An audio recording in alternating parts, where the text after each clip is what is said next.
নমস্কার শ্রোতা বন্ধুরা, সন্ধ্যায় গল্পের আসর ইউটিউব চ্যানেলে তোমাদের সবাইকে স্বাগত। দেবযানীর কলমে আজকের গল্প কুমাতা।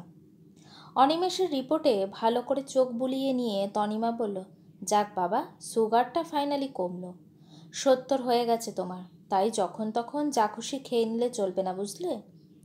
অনিমেষ হেসে বলল, সে তো বুঝলাম, তবে আজকে তো অল্প চাইনিজ খাওয়া যেতেই পারে, কি বলো? উফ, তোমাকে নিয়ে আর পারলাম না আমি। যেই দেখলে রিপোর্ট ভালো অমনি খাই খাই, তাই না? ঠিক আছে, সে নয় খেও, কিন্তু আগে সিনেমার টিকিটটা তো কাটবে নাকি? বেলা শুরু ছবিটা শুনেছি খুব ভালো হয়েছে, হাউসফুল চলেছে আগের সপ্তাহ পর্যন্ত। আরে ঠিক পেয়ে যাব, চিন্তা করো না। এখন তো ঘরে বসেই ফোনে টিকিট কাটা যায়। এই বলে ফোন খুলে বসলো অনিমেষ।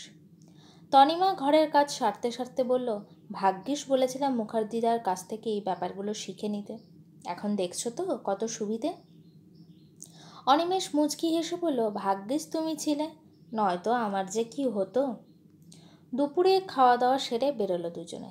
সিনেমা দেখে রাতে ডিনার সেরে তবে ফিরবে। যাওয়ার পথে পাশের বাড়ির লতিকা বারান্দা থেকে বলল, সাজুগুজু করে কোথায় যাওয়া হচ্ছে শুনি? তনিমা হেসে বলল, বেলা শুরু দেখতে চললাম। ওরা চলে যাওয়ার পর লতিকা নিজের বরকে বলল, বলিহারি যাই বাপু, এদের দেখে কি করে পারে সত্যি বুঝি না। একটা মাত্র ছেলেকে দূর করে দিয়ে নিজেরা দুটিতে দিব্যি আছে। সিনেমা, সমুদ্র, পাহাড় কোনোটাই বাদ নেই। আর আমরা রোজ ছেলের খবর না নিলে ঘুম আসে না। এরা কি মা বাবা? কি জানে বাবু।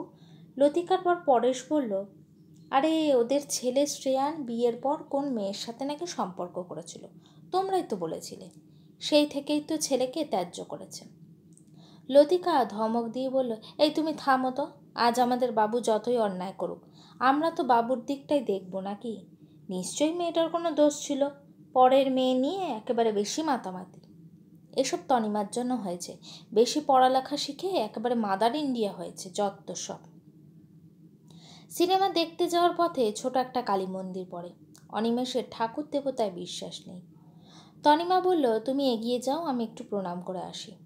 চোখ থেকে সানগ্লাসটা খুলে মন্দিরে প্রবেশ করলো তনিমা। হাঁটু গেড়ে বসে চোখ বন্ধ করে একমনে কি যেন বলে চলেছে মায়ের কাছে। অনিমেষ জানে তনিমা এখন সন্তানের মঙ্গল কামনায় রত। একমাত্র ছেলে শ্রেয়ান চোখের মণি ছিল তনিমার। শ্রেয়ানও মা ছাড়া কিছু বোঝে না। ছেলেকে হোস্টেলে পাঠিয়ে তনিমার সে কি কান্না। ছেলেকে না দেখে থাকবে কি করে? অনিমেষ হেসে খুন হতো মা ছেলের কাণ্ড দেখে। আর তনিমাকে বলতো, আসুক না তোমার ছেলের বউ, দেবে তোমাকে আচ্ছা করে। শ্রেয়ান বরাবরই একটু মেজাজি, তাই তনিমা বলতো, কোনো মেয়ে যে তোকে সহ্য করবে কে জানে। একসময় বিয়ে হলো শ্রেয়ানের। আলতা পায়ে শ্বশুরবাড়িতে পা রাখল মেধা। বড় মিষ্টি মেয়ে মেধা। ছেলেবেলায় মাকে হারিয়েছিল বলে যত আবদার ছিল তনিমার কাছে। 1 বছর পর মেধাকে সাথে নিয়ে আমেরিকায় পাড়ি দেবে শ্রেয়ান। সম্বন্ধ করে বিয়ে হয়েছিল ওদের। বিয়ের 3 মাস পরের ঘটনা। সেদিন অফিসে বেরিয়ে গিয়েছিল শ্রেয়ান।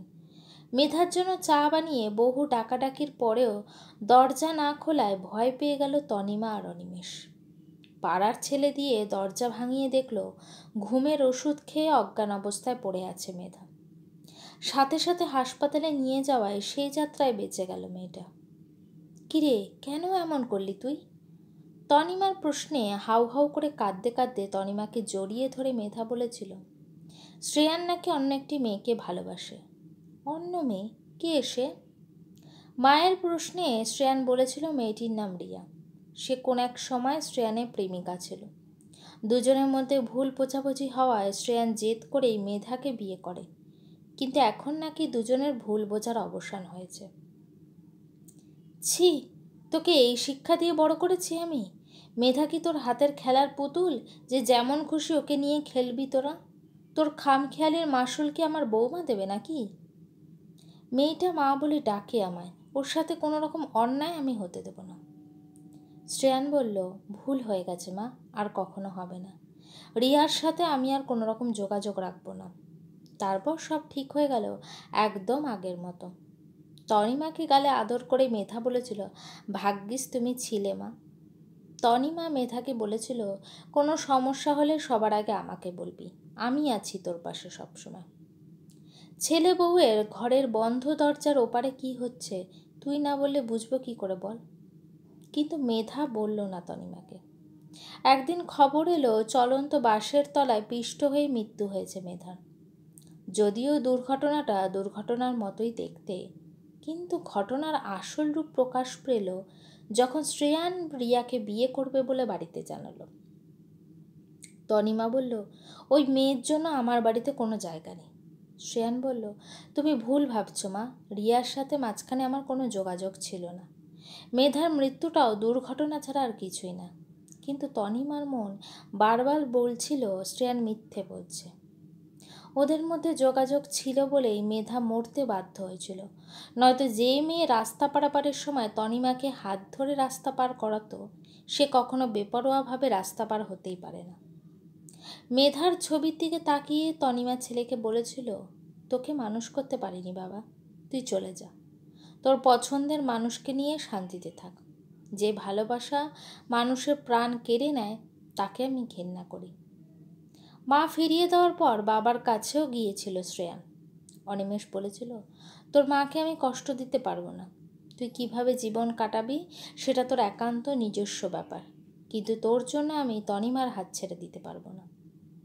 বাড়ি ছেড়ে চলে গিয়ে রিয়াকে বিয়ে করে বিদেশে সুখে দিন কাটাচ্ছে শ্রেয়ান। মাঝে মধ্যে ফোন করলে অনিমেষ 2-3টে কথা বললেও তনিমা সামনে থেকে সরে যায়। রোজ ঠাকুরকে বলে, আমার ছেলে অন্যায় করেছে আমি জানি ঠাকুর, কিন্তু ওর শাস্তি তুমি আমাকে দিও, সব দোষ তো আমার, মানুষ করতে পারিনি যে। ছেলেকে নিয়ে দুজনের মধ্যে বিশেষ কোনো কথা হয় না ওদের মধ্যে। ওরা ঠিক করেছে নিজেদের মতন করে ভালো থাকবে। একে অপরের থেকে বেশি ভালো থাকার খেলাটা দুজনেই ভালো রপ্ত করে নিয়েছে। তনিমার ড্রয়িং রুমে বিশাল করে বাঁধানো রয়েছে মেধার ছবি। প্রতিদিন ওই ছবির সামনে বসে প্রায় ঘণ্টাখানেক বসে থাকে তনিমা। ঠাকুর মন্দিরে প্রণাম সেরে সানগ্লাসটা চোখে দিয়ে বেরোলো তনিমা, যদি অনিমেষ চোখের জল দেখে ফেলে। তার জন্যই এই লুকোচুরি। অনিমেষ যদিও সবটাই বোঝে। মাঝে মধ্যে তনিমা অনিমেষকে বলে কিছুই করতে পারলাম না মেয়েটার জন্য, কিন্তু অনিমেষ তো জানে মেধার জন্য নিজের নারীর টানকে অগ্রাহ্য করেছে মেধা। কজনই বা পারে এমন করতে, তাই হয়তো সমাজের চোখে তনিমা কুমাতা। তবে তনিমাকে স্ত্রী হিসাবে পেয়ে গর্বিত অনিমেষ। আমৃত্যু তনিমার পাশে থাকার প্রতিশ্রুতি দিয়েছে যে। গল্পটি কেমন লাগলো অবশ্যই আমাকে কমেন্ট করে জানিও। আর আমার চ্যানেলে গল্পগুলি যদি তোমাদের ভালো লেগে থাকে চ্যানেলটিকে সাবস্ক্রাইব করে পাশে থাকো।